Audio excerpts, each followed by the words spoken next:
Hello everyone, this is Jason Loayon, a mathematics teacher, at sa video ito ay ituturo ko sa inyo kung paano mag-construct ng regular pentagon gamit lamang ang protractor and ruler. Kalimitan kasi ang ginagamit sa pagko-construct ng mga polygons ay compass and ruler. Pero sa video ito ituturo ko sa inyo kung paano makakapag-construct ng polygon, particularly itong pentagon, gamit lamang ang protractor and ruler. Simulan natin.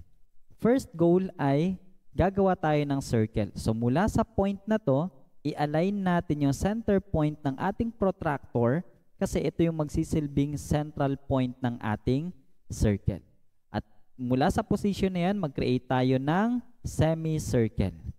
And then, i-rotate lang natin halfway itong ating protractor. Make sure lang na yung center ay mananatiling nasa center din ng ating circle para hindi tayo magkamali sa pag-construct. And then draw another semicircle and ayan na, nakapag-construct na tayo ng perfect circle na may measurement na 360 degrees in all.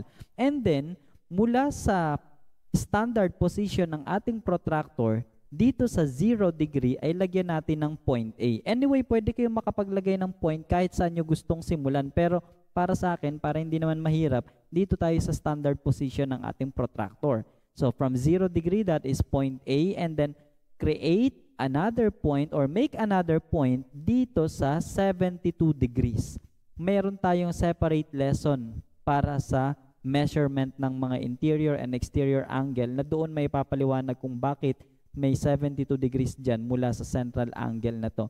72 degrees at yan yung magiging point B. I hope nakikita nyo. And then another 72 degrees mula sa point B, another 72 degrees na naman. Sana nakikita nyo, palakihin natin ng konti. Ayan, mula sa 70, so nandito approximately yung 72 degrees. And that will be our point C. And then do the same process. So i-rotate natin ng bahagya itong ating protractor. Magiging 0 na naman yan. And then another 72 degrees, that will be our point D. And then lastly, from 0 degrees sa point D, meron ulit tayong 72 degrees dito. And then that is point E. And then gamit ang ating ruler, i-connect na natin yung mga points na na-create natin. So from point A to point B, and then from point B to point C, and from point C to point D.